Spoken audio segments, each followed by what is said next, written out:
કચ્છથી હાલ મહત્વના સમાચાર સામે આવ્યા છે, જ્યાં લોકસભા બેઠકની મતગણતરી તો ભુજની ઇજનેરી કોલેજ ખાતે મતગણતરીનું આયોજન. મતગણતરી કેન્દ્ર પર લોખંડી બંદોબસ્ત ગોઠવી દેવામાં આવ્યો છે. તો કચ્છ લોકસભા બેઠકની મતગણતરીને લઈને મહત્વના સમાચાર સામે આવ્યા, જ્યાં મતગણતરી કેન્દ્ર પર ચુસ્ત બંદોબસ્ત ગોઠવી દેવામાં આવ્યો છે. લોખંડી બંદોબસ્ત ગોઠવી દેવામાં આવ્યો છે. તો ભુજની ઇજનેરી કોલેજ ખાતે મતગણતરી કરવામાં આવશે. આવતીકાલે લોકસભાની ચૂંટણીનું પરિણામ જાહેર થશે, જેની માટે મતગણતરી કચ્છની ભુજની ઇજનેરી કોલેજ ખાતે કરવામાં આવશે. ત્યારે મતગણતરી કેન્દ્ર પર ચુસ્ત બંદોબસ્ત જોવા મળી રહ્યો છે. તો તમામ તૈયારીઓને આખરી ઓપ આપી દેવામાં આવ્યો છે. તો કચ્છથી આ મહત્વના સમાચાર સામે આવ્યા છે, જ્યાં લોકસભા બેઠકની મતગણતરીની તમામ તૈયારીઓ કરી દેવામાં આવી છે. ભુજની ઇજનેરી કોલેજ ખાતે મતગણતરી કરવામાં આવશે. તો મતગણતરી કેન્દ્ર પર ચુસ્ત બંદોબસ્ત ખડકી દેવામાં આવ્યો છે. તો લોકસભાની ચૂંટણીનું મતદાન પૂર્ણ થઈ ગયું છે અને આવતીકાલે હવે તેનું પરિણામ જાહેર થવાનું છે. તેની માટે મતગણતરી થવાની છે, જેને અનુસંધાને ભુજની ઇજનેરી કોલેજ ખાતે ચુસ્ત બંદોબસ્ત ગોઠવી દેવામાં આવ્યો છે. ઇજનેરી કોલેજ ખાતે મતગણતરી થવાની છે, ત્યારે મતગણતરી કેન્દ્ર પર લોખંડી બંદોબસ્ત જોવા મળી રહ્યો છે. તો કચ્છથી હાલ મહત્વના સમાચાર સામે આવ્યા છે, જ્યાં લોકસભા બેઠકની મતગણતરી માટેની તૈયારીઓ કરી દેવામાં આવી છે. ભુજની ઇજનેરી કોલેજ ખાતે મતગણતરી કરવામાં આવશે. મતગણતરી કેન્દ્ર પર ચુસ્ત બંદોબસ્ત ગોઠવી દેવામાં આવ્યો છે. લોખંડી બંદોબસ્ત ગોઠવવામાં આવ્યો છે. કોઈ અનિચ્છનીય બનાવ ન બને તે માટે ચુસ્ત બંદોબસ્ત ખડકી દેવામાં આવ્યો છે. આવતીકાલે લોકસભાની ચૂંટણીનું પરિણામ યોજાવાનું છે, જેને અનુસંધાને મતગણતરી થવાની છે. ત્યારે કચ્છમાં ભુજની ઇજનેરી કોલેજમાં આ પ્રકારે મતગણતરી કરવામાં આવશે, જેમાં મતગણતરી કેન્દ્ર પર હાલ લોખંડી બંદોબસ્ત ગોઠવી દેવામાં આવ્યો છે.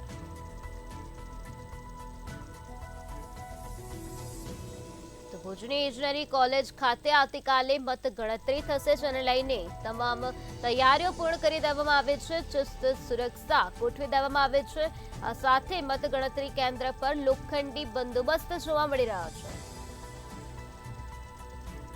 આવતીકાલે ભાજપ કે કોંગ્રેસ કોણ જીતશે, જેનું પરિણામ આવતીકાલે રજૂ થવાનું છે. લોકસભા ચૂંટણીનું પરિણામ આવતીકાલે જાહેર થશે, ત્યારે મતગણતરી કચ્છની ભુજની ઇજનેરી કોલેજ ખાતે થશે. ત્યારે મતગણતરી કેન્દ્ર પર લોખંડી બંદોબસ્ત ગોઠવવામાં આવ્યો છે.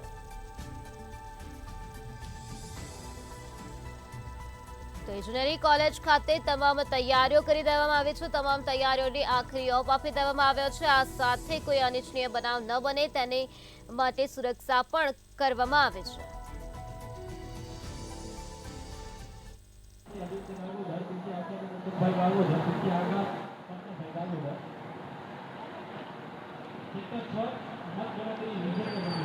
કચ્છ લોકસભાની સીટ માટે 7 મેના છે તે ચૂંટણી યોજાઈ હતી. ત્યારબાદ 4 જૂન એટલે કે આવતીકાલે મતગણતરી યોજાશે. ત્યારે કહી શકાય કે ભુજના એન્જિનિયરિંગ કોલેજ ખાતે સ્ટ્રોંગ રૂમ છે, ત્યાં પોલીસ બંદોબસ્ત છે તે ખાસ તૈનાત કરવામાં આવ્યો છે. તો મહત્વની બાબત એ પણ છે કે 56% જેટલું છે તે મતદાન થયું હતું. જે રીતના 2019ની ચૂંટણી કરતાં હાલ 2% ઓછું છે તે મતદાન નોંધાયું છે. તો મહત્વની બાબત એ પણ છે કે કચ્છ લોકસભા માટે મતદાન પ્રક્રિયા છે તે 27 દિવસ બાદ જે સંપન્ન થઈ હતી તે સ્ટ્રોંગ રૂમમાં સીલ રહેલું હતું. 11 ઉમેદવારનું ભાવિ છે તે આવતીકાલે મતગણતરી બાદ સ્પષ્ટ થશે. મહત્વની બાબત એ પણ છે કે વર્ષ 1996થી કચ્છ લોકસભા બેઠક પર ભાજપનો કબજો છે, ત્યારે આ વખતે ચૂંટણી પરિણામોને લઈ ઉત્કંઠા જોવા મળી રહી છે. મતગણતરીની પ્રક્રિયાનો પ્રારંભ સવારના 5 વાગે પોસ્ટલ બેલેટના મતોથી ગણતરી શરૂ થશે. એ પછી 7 વિધાનસભા કક્ષ માટે બનાવેલા અલગ અલગ 7 હોલમાં 14 ટેબલ ગોઠવી ઈવીએમના મતોની ગણતરી છે તે હાથ ધરવામાં આવશે. કચ્છ લોકસભા સીટ માટે કહી શકાય તેમ કુલ 154 જેટલા રાઉન્ડ છે તે ગણતરીના હાથ ધરવામાં આવશે. જેમાં સૌથી વધુ રાઉન્ડ છે તે અબડાસાના છે, તો સૌથી ઓછા રાઉન્ડ છે તે માંડવી બેઠક પર છે. આ ઉપરાંત ભુજ અને ગાંધીધામના 22 જેટલા છે તે રાઉન્ડ છે. અંજાર, રાપર અને મોરબીની વાત કરવામાં આવે તો 21 રાઉન્ડમાં મતગણતરીની પ્રક્રિયા છે તે સંપન્ન કરવામાં આવશે. મતગણતરીના સવારના 5 કલાકે જ મતગણતરી માટે સ્ટાફ છે તે તૈનાત થઈ જશે. હાલ મહત્વની બાબત એ છે કે ભુજની એન્જિનિયરિંગ કોલેજ છે ત્યાં સ્ટ્રોંગ રૂમ પર જે પોલીસનો કાફલો છે તે હાલ તૈનાત કરી દેવામાં આવ્યો છે અને ક્યાંક ને ક્યાંક જે ગરમી અને ઉકળાટ હશે છે જેના કારણે આરોગ્યની 2 ટીમ બનાવવામાં આવી છે તે પણ તૈનાત રહેશે. હાલ એન્જિનિયરિંગ કોલેજ ખાતે જે સ્ટ્રોંગ રૂમ ઉપર હાલ પોલીસ કાફલો તૈનાત કરી દેવામાં આવ્યો છે. ભુજની ઇજનેરી કોલેજ ખાતે પોલીસ કાફલો ખડકી દેવામાં આવ્યો છે. મતગણતરી માટેની તમામ તૈયારીઓ પૂર્ણ કરી દેવામાં આવી છે. તમામ તૈયારીઓને આખરી ઓપ આપી દેવામાં આવ્યો છે.